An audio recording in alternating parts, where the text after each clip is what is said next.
কাঞ্চন শ্রীবইয়ের বাড়িতে হলো জগন্নাথ পুজো। জগন্নাথ পুজোয় দেখা গেল কাঞ্চন শ্রীবইকে ভক্তিভাবে বলরাম সুভদ্রা জগন্নাথের আরাধনা করতে যোগানযাত্রী করলেন অভিনেতা কাঞ্চন। তো ভোগ রান্না করতে দেখা গেল শ্রীবই চন্দ্ররাজকে।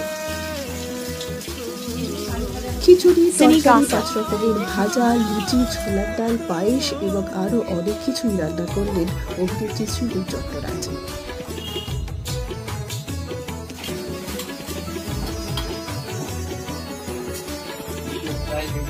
বাবা মায়ের সঙ্গে এই রথে দেখা গেল জগন্নাথের আরাধনায় সামিল হতে ছোট্ট কৃষ্ণীকে। মায়ের হাত ধরে এই রথের দড়িতে টান দিল কৃষ্ণী। আপনারা দেখছেন কাঞ্চন শ্রীবইয়ের বাড়ির জগন্নাথ পুজো। পায়েস রান্না করছি। কি রান্না করছো? কি রে?